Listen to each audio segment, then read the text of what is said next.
like right here. This meeting is being recorded.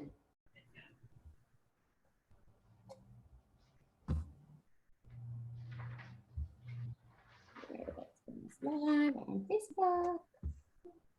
And then we will be kicking it off. Just a quick note, the last session we had somebody putting in a little bit of self-promotion. So I don't know if Amber, if you want to just mention at the very beginning, please no advertisements or self-promotion. Yes. All right. Well, hi, everyone. Welcome to our third panel of the day.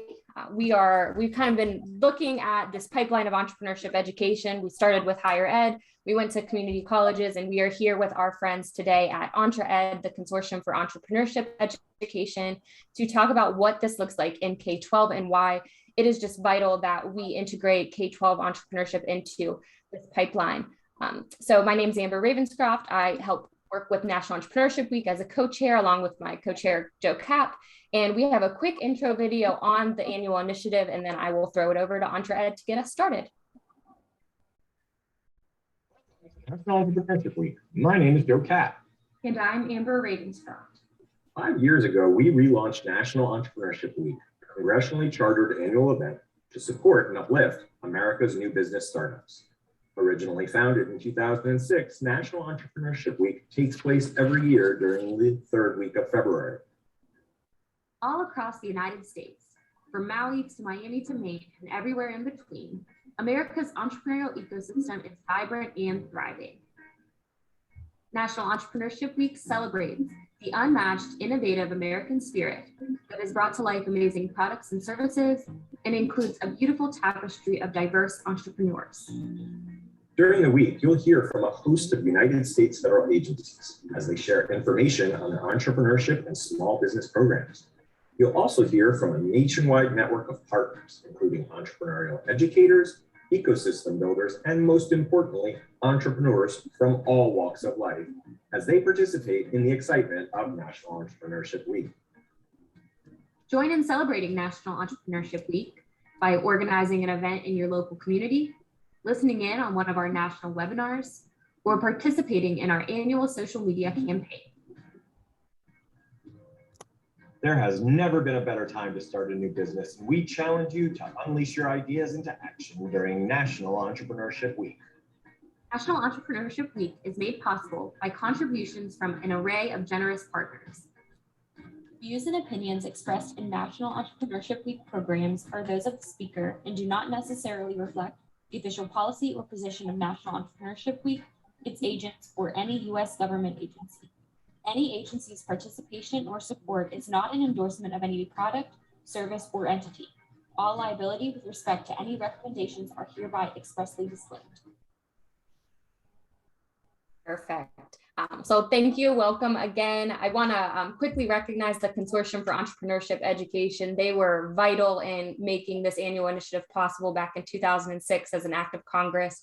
And we're grateful to have them kind of lead both the week with us, but also support on Entrepreneurship Education Day heavily. So I do want to just say a note for attendees, please put any questions in the Q&A function, not the chat function. That way we can keep track of them. And please remember that National Entrepreneurship Week is an educational program, and we really want to focus on educational awareness rather than any endorsement of any one product or service. So with that, Toy, I will go ahead and hand it over to Dr. Toy Hirschman, actually, Dr. Toy Hirschman, who is the Vice President of Programming at EntreEd. Thanks, Amber. Thanks, Joe. Appreciate it. We're so glad to be here. I do have a quick question though, before you disappear, Amber. Do you want me to monitor the Q&A, or is somebody else going to do that? You can go ahead and monitor it. And if we have time at the end, we'll answer them live, but we will wrap up about 5 minutes early. Okay. So I'll just save the questions till the end because I'm very bad at monitoring Q&As. So all right. Hello, friends, and welcome to this broadcast for National Entrepreneurship Week. We have a very special show for you today, and I'm so excited with this amazing group of people that are here with us.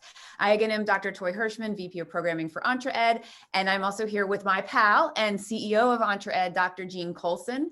And today we have the distinct pleasure of interviewing Dr. Amanda Jones of Barton Academy in Mobile, Alabama, and Dr. Tony Donen of the STEM School Chattanooga in Chattanooga, Tennessee. We also are very excited to have three wonderful educators with Amanda today from Barton, and they are Mary Alice Poulier, Christian Winter, and Dr. Megan McCall. And I'll let all of you introduce yourselves. I'm so excited to hear about what you do and everything you're bringing through K through 12 entrepreneurship. That's what we're talking about today. So to get started, I will let Jean tell you a little bit about our organization, EntreEd, the National Consortium for Entrepreneurship Education, and then we will dive right in and speak with these amazing school leaders and teachers. Jean? Good afternoon, everyone. I'm going to go really quick because I'm so thrilled with our panelists today. I want to give them as much time as possible. EntreEd is a 40-plus-year-old organization. 8 years ago, we decided to reinforce our mission and focus on entrepreneurship K to 12. We have done lots of projects now that drive our motto, which is entrepreneurship education K to 12, every student, every year. We honestly believe that every student in a school building needs to learn about entrepreneurship. And it's not just a business ed class or an after-school program. As Amber said, in 2006, EntreEd and the Kauffman Foundation went to Congress and had National Entrepreneurship Week officially sanctioned. But about 5 years ago, Joe and Amber grabbed hold of the reins and began to rebuild it and has gotten it to the level that it is today. And I just want to make sure that the CEO of EntreEd thanks those two individuals for working on bringing National Entrepreneurship Week to where it is. I think that's all I want to tell you right now about EntreEd, other than we were established as the Consortium for Entrepreneurship Education. And I hope you're not even going to wonder why we chose to go by the name EntreEd instead of the Consortium for Entrepreneurship Education. So that's it from EntreEd, and let's hear from the panelists. All right. I would love it because we have such a great spectrum here. So how about we start with Amanda and tell us about Barton Academy for Advanced World Studies and all of the cool things that you guys are doing there. And then we'll jump to secondary ed with Dr. Tony Donen. So I think that'll be a great spectrum for us to talk today. Well, thank you so much for having us today. I am Amanda Jones, the principal at Barton Academy for Advanced World Studies. And I have several of my staff members here who I'm going to allow them to kind of introduce themselves and really give you a picture of what they're doing within their classrooms to kind of give an example.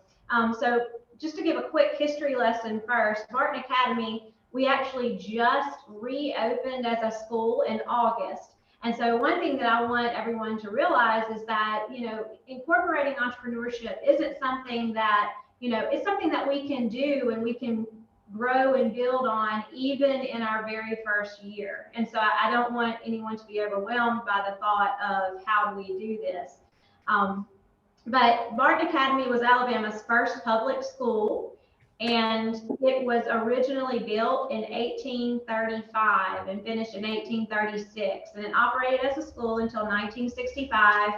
And it was our central office for a period of time. And then it closed down in 2007. And there was a great effort to restore and a foundation that helped restore Barton Academy and raise the funds to help renovate. And so we did just reopen. So it almost feels like it's very entrepreneurial in that we are reopening and reestablishing everything from scratch. So I just wanted to give that quick history lesson, but we are in Mobile, Alabama. And so let my staff give you a little introduction of themselves. And as far as, integrating entrepreneurship, like I said, we have just restarted and reopened here. And so we're establishing a lot of things. And one of an emphasis that we have is on project-based learning. And so within our third quarter project-based learning units, we are working on diving into integrating some entrepreneurial skills within that. And so that's kind of how that's our take on how we begin to build into entrepreneurship and exposing all of our students. And we are a school for 6th, 7th, 8th, and 9th graders. And so we're kind of at that middle level. And the school that I was formerly principal was an elementary school. And we saw great success in a similar kind of model. And they're continuing that at Mary B. Austin here in Mobile also. And so now we're building, from that K-5 to now what can we do with these 6th through 9th graders to continue to build on that as well. So that's just a quick overview, but let me throw it over to Ms. Poulier, our media specialist, and she can introduce herself and give a little more info. Sure. So I'm Mary Alice Poulier, and I also had the pleasure of working at Mary B. Austin before coming here to Barton. So I do have kindergarten through 5th grade experience with entrepreneurship and education and entrepreneurial thinking. And now I'm the media specialist here at Barton, and I have a great opportunity to collaborate with teachers as they are brainstorming the different project-based learning, essential questions and topics. And so I'm able to kind of think broadly about how to incorporate many different content areas and resources into the PBL, and making sure that entrepreneurial thinking is a part of it has been a joy to me, especially for the third quarter PBL, but because we always try to make sure that it matches up with our entrepreneurial week, but also just in general because entrepreneurial thinking is innovative, it's thinking outside of the box, and that's kind of part of our identity here at Barton. And then in addition to that, I do house an entrepreneur shop. So the students that are interested in marketing and creating goods and selling them to their peers are able to do that in a space in our library that I open up daily from 10:30 to 11:15, and students are able to come and spend real money and earn real money on goods that they create. So.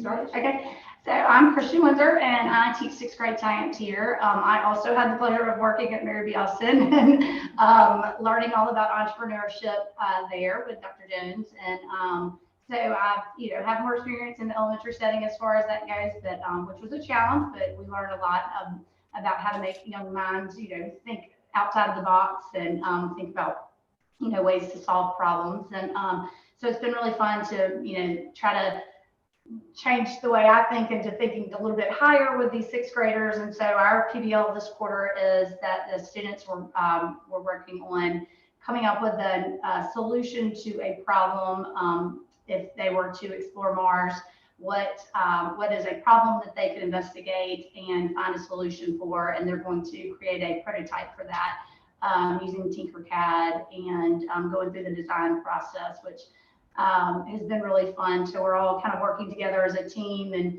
figuring out ways to, incorporate it into the math classroom and the ELA classroom as well as science. So, they've done a lot of research on what problems are out there and, involving space and some solutions they've come up with, based whether it was a lack of gravity or isolation. So we're seeing lots of different ideas from, metal shoes that have magnets on them to,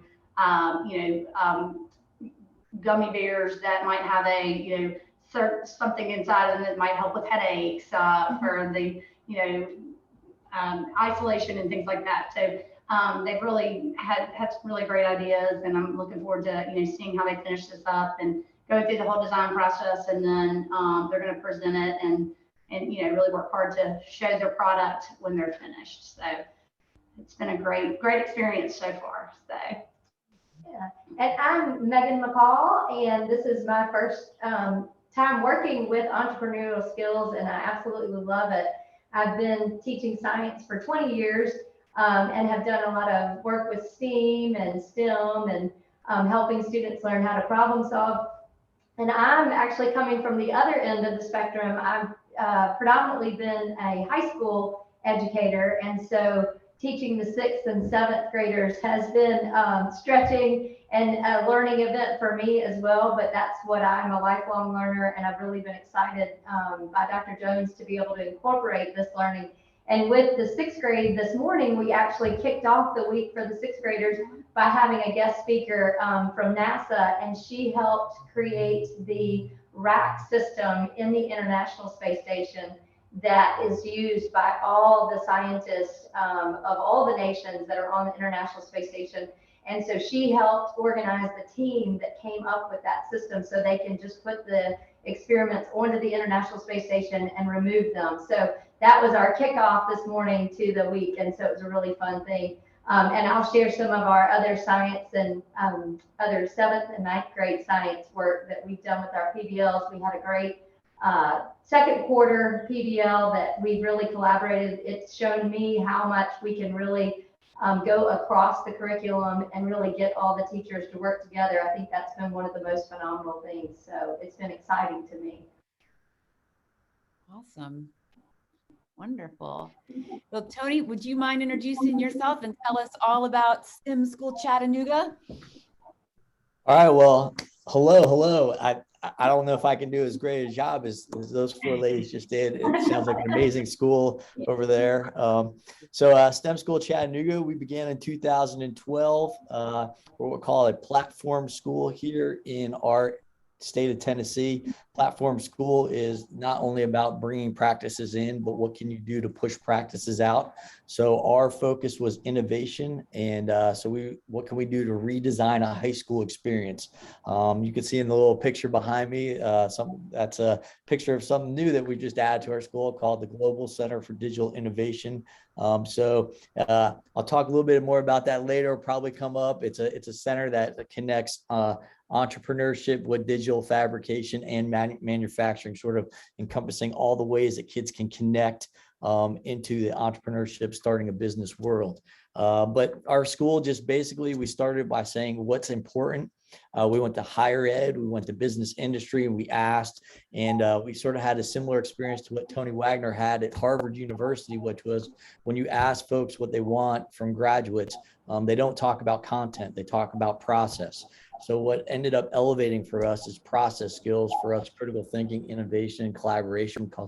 Those are our base tenets of our school. And so every decision and everything we do around the school is how do we structure school to make that the number one focus. It's not that we put content last, but content became 1A per se. So 1, how can we elevate process thinking? And then 1A, how do we elevate then and teach content? Whereas most schools that you'll find in the country, they focus on how do I structure everything around content learning.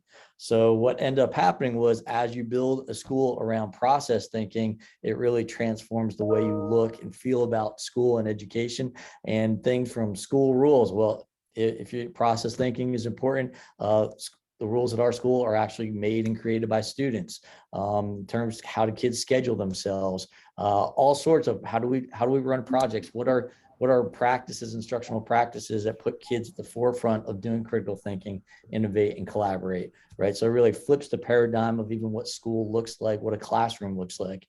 And ultimately what that brought us to was entrepreneurship as a capstone experience that we worked 4 years in building towards, where kids show up with us in 9th grade and they don't even know that math and science and English have a connection. They think they're mutually exclusive events, mutually exclusive classes that happen. So bringing that together through project-based learning and then getting business and industry involved with pitching problems to us.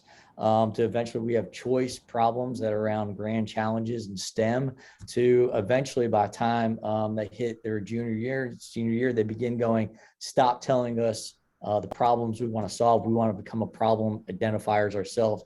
And they begin doing that. And we work into the Stanford D School design thinking. And by the time they're seniors, they compete, all our seniors, every single kid in school competes in something we call Inventanuga, which is our capstone pitch competition that kids do in their senior year, which is a combination of or culmination of all this work around a STEM topic that is passionate, they're passionate about, and creating a business entrepreneurship enterprise around that topic.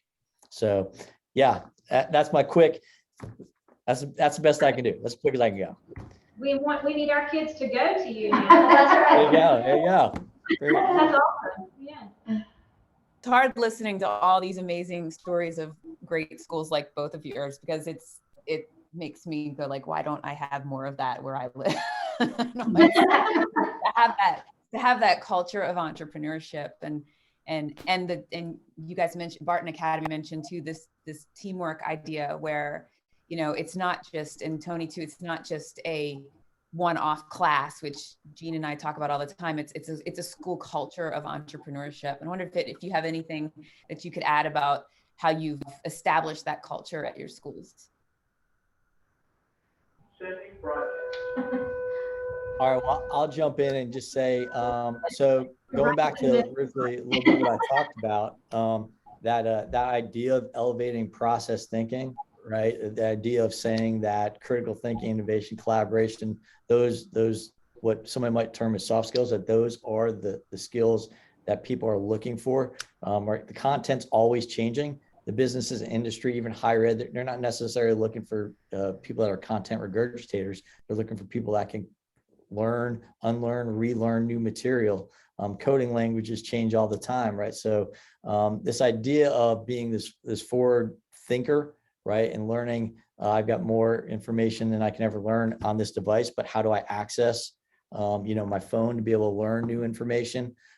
So that process brings you to this point of, when you begin doing that, of, hold on a second, it's not just about solving problems that other people are telling me, but what can I identify as problems? And then how can I create solutions that don't yet exist, right? How do I make things better? So I think that mindset starts with those process skills, those thinking skills that we may not necessarily deem at school as the most important things because they're not easily tested. But those are the most important things. And when you get a mindset and you begin building school around that, I think entrepreneurship and this idea of creation, building, that just, I believe, is a natural progression of what happens. And I'd love to jump in. I think, especially throughout my career, I'm and experienced, we'll say, with my 20 years, teaching, but seeing students that are really uncomfortable, especially in the secondary level, with being able to problem solve and looking at things a different way because they've only been taught one way, which was typically, unfortunately, traditionally multiple choice. They had 25% chance of getting a test question right, to whether they have to explain things and they have to struggle with things, and that struggle is uncomfortable. And I think that entrepreneur ed really gives them those tools. And now we're starting at an early age, and I love seeing the progression because I call them brave Barton explorers. They're brave to step outside. They're brave to submit an answer that may not be correct. And because, they're still learning. And I say, if they knew all the answers, we wouldn't be coming to school. They would not need us, but, I'm still learning. And so we all talk about those things, and I really highlight the kids that are brave enough to blurt out an answer, whether it's right or wrong, because we are just throwing and learning those answers as we move forward. So it's been really helpful to build their self-confidence in that struggle, because they realize that it's not just an A to a B process. It's the journey along the way. And I think Dr. Jones has given us such great tools. Like I mentioned, this was my first year learning about entrepreneur ed and integrating that into the curriculum, or vice versa, but giving the time and the space for the teachers to be able to collaborate and to set up those projects is critical. And so I've learned about the process to be able to guide the students, because I'm a firm believer in the teacher being the guide on the side and not the sage on the stage. So I really feel that this whole event gives the students those tools to be able to apply them to other situations and to be adaptable. I mean, all the entrepreneurial skills are the skills that we need in the future for these children. And I agree with Tony. And both skill set, developing the skill set within our students to collaborate, to think critically. Having those tools, I think, is critical, and mindset. And mindset can take time sometimes with everyone, with educators, with ourselves, to kind of break away from that more traditional mold of what education has traditionally kind of brought us through, and in establishing this new mindset and around that skill set. And I think that's something that's really exciting to hear, the high schools, that options that are built that way. And we've talked as a faculty and staff about, it's a lot of times you talk about being outside the box, but you can't always get rid of the box. Sometimes there's a box and you have to figure out how to work within that box to do some things that are different. And so that's, that is kind of that mindset that we're trying to establish here. And of course, we are very, very new in this process here at this particular school. But that's our vision and what we're trying to build here and establish. It's just a new way of doing things, focused on the skill set, the skills that our students need to be successful. Yeah, I like that you said that it's to me, starting students young. And when I say young, I mean anywhere along K through 12. If you have students that are exposed to entrepreneurship and exposed to creativity and innovation, it really has an impact on them later and for the rest of their lives. And the earlier you expose them, the more comfortable they are with being uncomfortable. So I like that you said that they're brave. These students they have to have these experiences and exposure with uncomfortable problems, so that when they really face them in the world, they're like, oh, this is nothing. I know how to do this. So I love that. We have to get uncomfortable as well, with this as being a little, more subject, like I teach science and having to collaborate with your specific subject, but we do have to get uncomfortable and think, well, how can we problem solve together as educators? It's not just seeing them come up with solutions to problems. We also have to do that and really, collaborate together and work together to figure out ways to solve the problems of how are we going to fit it in the box that we have to fit it in, but also, make it worthwhile to, have these kids learn in this different way that is so important. Can I ask the teachers at Barton, a couple of you or three of you were at Mary B. Austin, and you had the experience at the elementary level. Now you've moved up a level.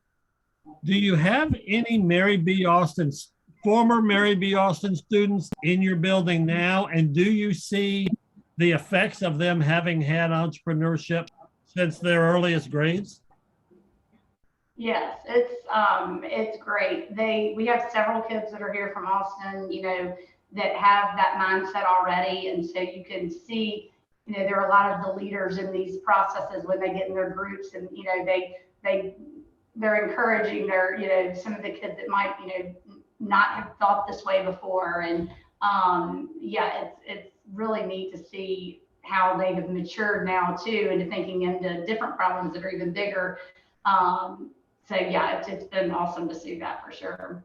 You've had, yeah, I can recognize it for sure. I feel like they came from an environment where it wasn't a one answer is the only way to get there, and so they're more comfortable in thinking and speaking and discussing and questioning things.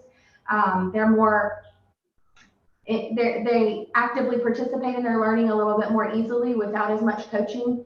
So they might take to sketch note taking while you're talking about something, whereas their peers might just be passively listening unless you prompt them to take notes and to participate. So I can see a growth in this way from K-5 into middle school.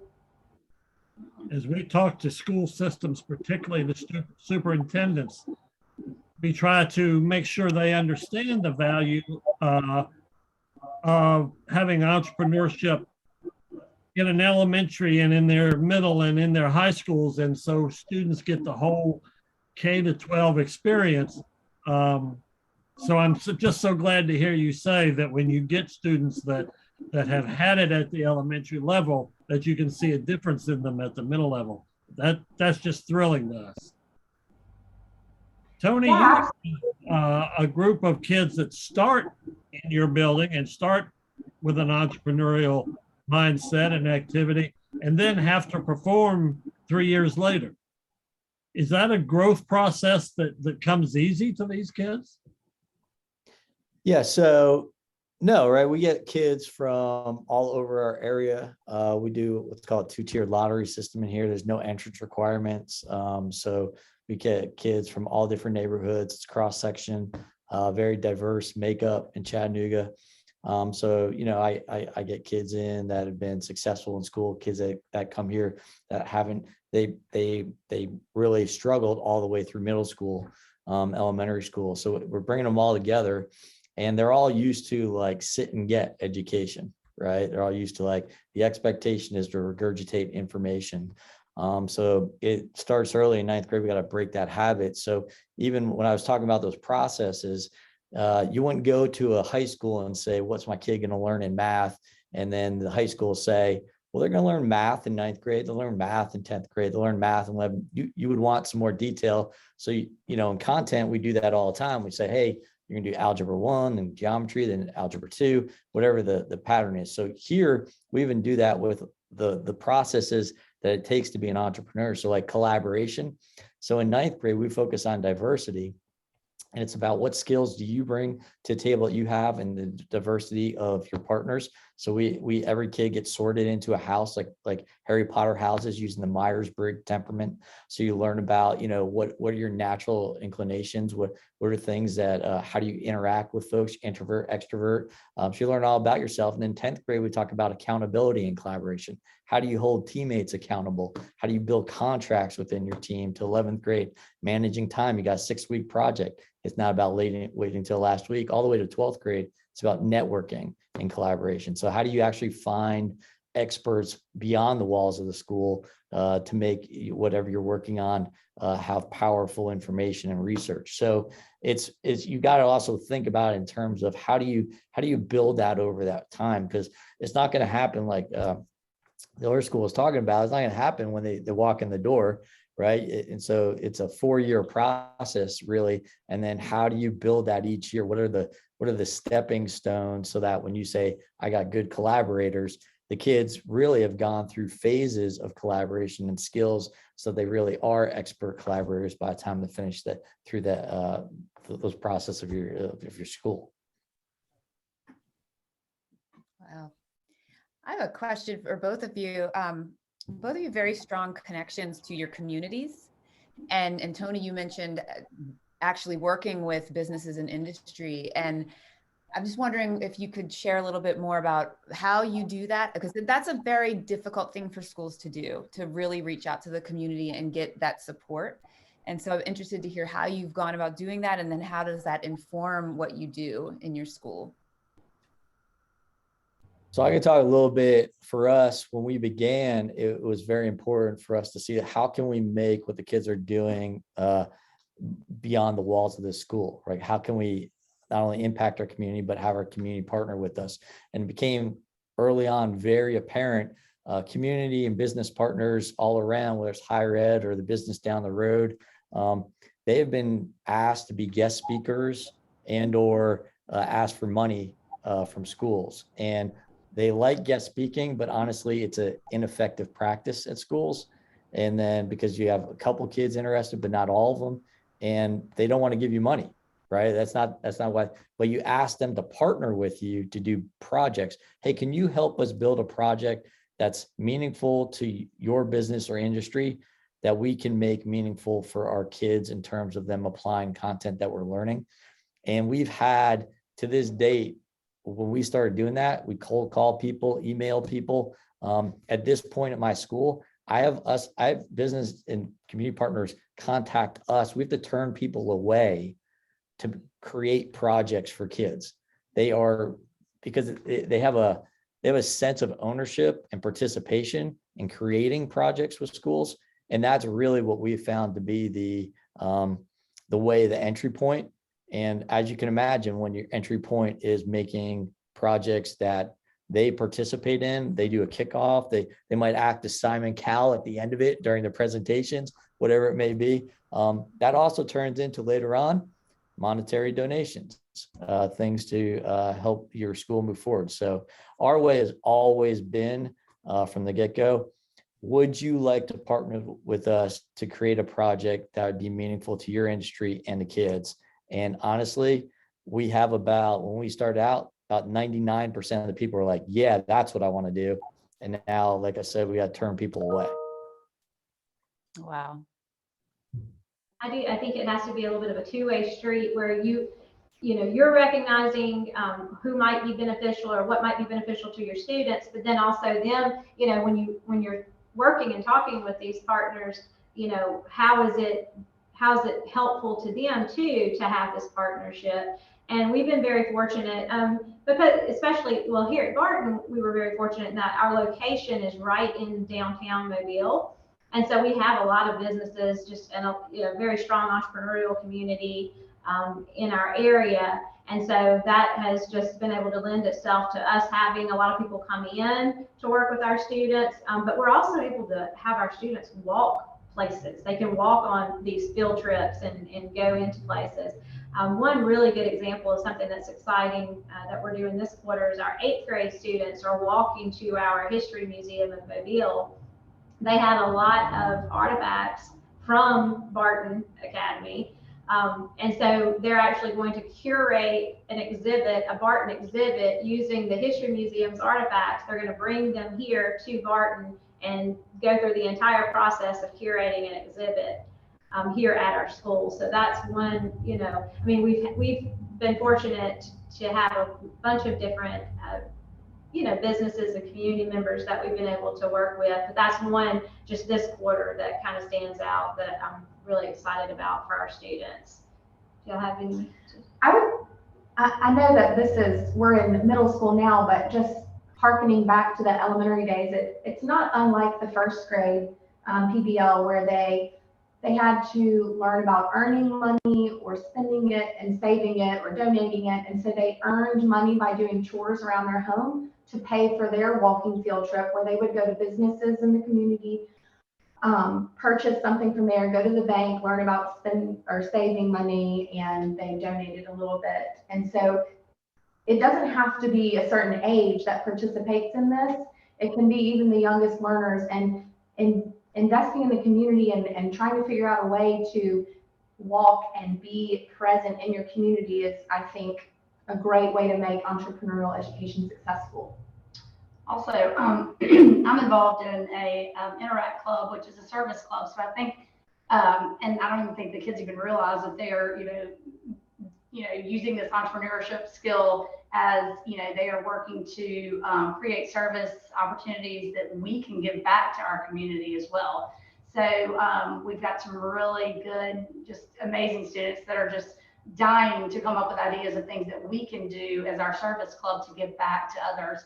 And just the ideas that they've come up with and the thoughts of the things that they want to do, for the community has just been really an interesting thing to see. So I can't wait to get, we're just kind of getting started with it being new, getting, our wheels turning with that, but I can't wait to see what we're going to end up doing, to show them that entrepreneurship is not only, a way, to create a business or to make money, but it's also a way to give back and to be of service to others. So, well, I think, was it the kits for the homeless? Was that? Yes, that was. So just this week, they did for today candy grams. And so the money that they were raising was going to purchase kits for the homeless, because in urban area, suburban like we are, there is that need. So they're looking at the needs in the community around us and helping to solve those problems already. So it's awesome. I think no matter where you're located as a school, you have to figure out how to tap into that community. And a lot of that you could do through your parents, finding out, what your parents are doing, what they're interested in, churches, just, there are a lot of ways that you can figure out how to get connected within your community. Yeah, that's so important. And we've heard that, especially on our podcasts, about how much more successful schools feel like they are when they have a strong partnership with their communities. Jean, did you have a question before I? Yeah, I do. You look like you did. Well, we've got just a bunch of experts here who evidently are doing it very well and have been doing it well for years. If you were to speak to a group of administrators or other teachers that weren't familiar with the entrepreneurial mindset and how to do that, what are your top 2 or 3 things you would tell them in order to help them get started? I have a thought on that. Definitely one of the things that has been very important, and Dr. McCall mentioned it, is Dr. Jones builds time in during the workday for the teachers to be able to collaborate, because planning for project-based learning, essential questions and activities and entrepreneurial thinking, that takes time, and you need to be able to have uninterrupted during the workday time where you're together, you're focused on this, and the wheels can get spinning and not get interrupted. So that might require creative scheduling. It might require getting subs for a half day, something. But if you can make that happen at least once a quarter so that you can plan for the next quarter, you're far more likely to have a more successful, engaged PBL. We also do something where at a faculty meeting, we will kind of share out about what worked really well in our PBL that we have just completed, and do kind of a look ahead at what we're thinking about for the next PBL. And that's a really great way to get all of the people in the school aware of what's happening. So PE might then incorporate games that go along with this topic, and the art teacher might decide to do a project with the students that ties in nicely with the PBL. So it's a good way to make sure that the whole faculty is contributing in this way so that the learning is not segmented, it's more interwoven. And I think that collaboration piece is so critical, because we'll bounce things around with the whole group, the big group, and there might be ideas or something that happened in 7th grade that might help 6th grade. And so we can have that time and space to have those exchanges. And those have been really critical. And like Marielle said about having the reflection piece, and that was something that, you know, we can see, okay, how have we done? And then, like she said, where are we going forward with this, and what might we do better on this next quarter to make improvements? So that adaptability and that growing and learning has been a key piece too. So, and then furthermore, I would suggest that people not be overwhelmed. If they're seeing a school that's doing it well, they need to remember that it probably took years to get to that point. So it's okay to start small, maybe work on one, you know, not worry about one per quarter, but try to do one a semester or one for the year, and just get started with the process and build from that point, so that you don't get overwhelmed and think, I can't do that, you know. I think you have to, as an administrator, something that's really critical is just focusing first, and this is probably going to sound cliche or obvious, but focusing on why this is important, and helping, you know, as you're building that culture and that mindset, your staff has to embrace or understand why we're moving in this direction. Just like Tony was saying about, you know, going to the business and community and talking to people, recognizing like, what is it that our students need? What are they seeing as a need? And you have to establish that understanding of why we're going to build in these skills, why we're focusing or shifting our direction in that way. I think that's kind of like the first step, because you have to have a faculty that's going to kind of understand why. And then, like they were saying, you know, even if you just take one layer of something, we're going to focus on collaboration, or we're going to focus on the engineering design process, or, you know, some facet of this entrepreneurial thinking, and work on that first. You know, we, at both the elementary level and middle, we focused heavily on the process of project-based learning and PBL, and that there builds in a lot of that skill set is built in a lot within that. But that's, that's again, just kind of one way to build that type of learning. So I think you just have to, like Ms. Pouillet was saying, you can't jump in or you can't think, oh my goodness, we're never going to be able to X, Y, Z. You've just got to start. You've got to start somewhere and then just build on it from there. And having an administrator who is supportive in that way and who builds in time and professional development to support teachers as they try to embrace this different way of doing things is very important. A lot of times teachers might push back against this if they feel like it's one more thing, Right. if it's making it harder for them to be able to fit in all the content. But I love what Tony was saying at the beginning about, content is like 1A. So really what we want to be doing is having our students' ability to grow in this ability to think critically, work together, solve problems, get passionate about something, and then put in effort on their own time to do this. Well, that happens regardless of the content. That happens based on engaging them, hooking them into something that's important to them. So that the content can shift and change, but the skills are being built in. So if the teachers wrap their minds around that, they're much more likely to, dive into that. But it has to come in a supportive environment where the administrator is kind of setting that tone, not in like an authoritative, you will do this or you're afraid kind of way. But we're a team. How can I help you as you do this? Let's do this together kind of way. So I'm not paying them for this. Well, Tony, what's your quick answer to what you would say to administrators or teachers that we hope they're already bought in, but maybe not even bought in yet? Gosh, I was just about to ask you who's in the audience, right? So if it's folks that like are just putting their toe right in the water and trying to figure out what's happening, I think the first thing is what everybody's been talking about is figuring out a way for them to get to the point where they're like, that's important, right? That's what would I want for my kid?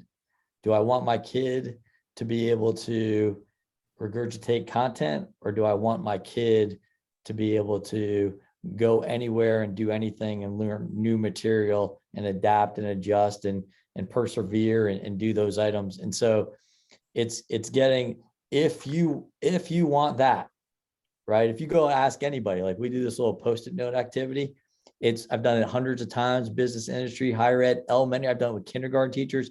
What do you want kids to know and be able to do? And they write down what they want them to be able to do. And it turns out about 15% of the answers are content and 85% of the answers has to do with process skills and habits, right? And so it's recognizing immediately, if that's what we want out of kids, then what are avenues to get us there? In entrepreneurship and entrepreneurial work becomes an obvious choice then of like, hold on, that's what I do want from my kiddos. Hold on, what are avenues to get there? The group here has talked about PBL. PBL is a mechanism to get there, right?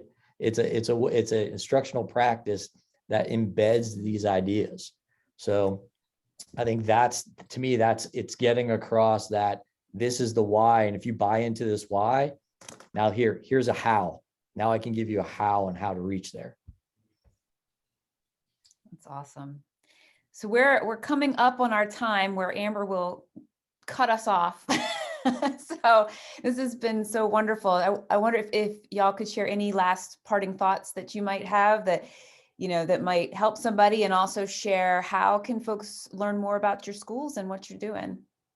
Toy, I will say you do have one question that came in. If you want to throw that out, I need to be wrapped up about 5 minutes early. So the question is, how can we get entrepreneurship education courses more into the classroom during the seemingly endless pandemic? So I'm going to let y'all take it from there with that hard question. I'll be on mute again. Well, good. We've got probably another hour now to spend on that issue. That's a big one. Well, I'll just quickly say that I think there's different avenues in, right? If you're into the why, then if you're like, okay, let me try instructional practice like PBL. I'll use this little picture behind me. So we began a couple of years ago looking for spaces in schools that kids could create, break, iterate constantly. Oh, that's not working. Let me iterate again. And if you Google Fab Labs, right, came out of MIT in 2001. They're rapid prototyping areas that happen. And so, for instance, we put one in our building that really helped us for kids to rapid prototype their ideas and put them together. And it turns out after we did that, we had a company come in, they put them in more schools, and there's more Fab Labs in my area than there are anywhere else in the whole world in educational settings. And that wasn't me, that was people seeing the work and other people gravitating and being able to see that. So like, there are avenues, Fab Labs and Avenue. If you're interested in that, reach out, we can help you. But that's a rapid prototyping ability that really has not been hampered by this pandemic. And actually we're continuing to do that work. So I'll be quiet right there and let the other group jump in. Well, I was just going to say, you know, one thing we can all agree upon is through the pandemic, we can identify a lot of problems. Okay, that's easy for us to do. And just recognizing that as an entrepreneur, that's one of the things that you're doing is you're looking for problems and then thinking about how we can solve those problems. So if no other way, I think that it would be very easy to connect kids in a real world way to think about some of the problems that we've had occur because of the pandemic, and start thinking of ways that we could solve some of these problems. I mean, I think that's just a really easy entry point that connects students to their real world to kind of begin that entrepreneurial thought process. And then as far as how we can connect, did you want me to go ahead and do that too? Because I know we're running on. So we are Barton Academy, okay? We are Barton Academy, we're in Mobile, Alabama. We are on Facebook at Barton Academy, Twitter, I think it's also at Barton Academy. And then we're on Instagram also. So you can always connect with us through social media. My email is acjones@mcpss.com. So you're welcome to email. Our faculty webpage has all of our contact information, and we have other excellent teachers here who would welcome any inquiries into what type PBL we might be doing, how we're embracing entrepreneurial thinking. So you're welcome to kind of look us up, bartonexplorers.com, click on the faculty page or the library page and connect with us, email us, follow us on Twitter. We post pretty regularly about the great things we're doing. So you come visit. Yeah, that's it. I've never seen a faculty that's more on Twitter all the time. And I have been following some of you ladies in the room for a long time. And I really do appreciate that reaching out through Twitter. Tony? And I'll say we're big Twitter as well, at STEMCHA, STEMCHA. If you just type in STEM School Chattanooga, you will come to our website or page. We post our PBLs on there. We post our Inventanooga. We post grading. We post everything. Our PBL, our website. If you're looking for practices, you will see it on our website. And so just go to STEM School Chattanooga. And then if you want to get in contact with anybody at the school, me included, all our information is there. But yeah, there's more information on our website than you need probably for a year. So yeah. And you know, sometimes having a really clever name helps. I just love Inventanooga. I think that's fabulous. Oh, we're gonna have to Chattanooga and visit. Awesome. Oh, absolutely, absolutely.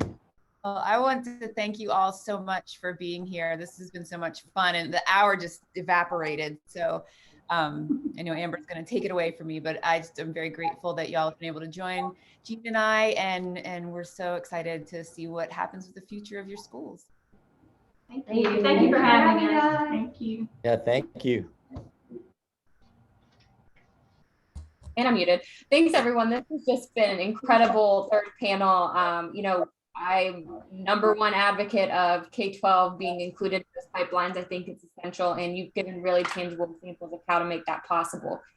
So with that, we're going to wrap up. We have about 5 minutes until our last panel of the day. I'm going to include the registration link if you're interested in joining us. We're going to talk about beyond the formal classroom. What does this look like in adult ed, as well as how can parents influence entrepreneurial thinking in our students? So would love for you all to join us, and thank you very much. This will be available as a recording both on the National Entrepreneurship Week site and as a podcast on Entre Ed Talk podcast. Thank you very much. Thank you. everyone. Opportunity. I learned a lot.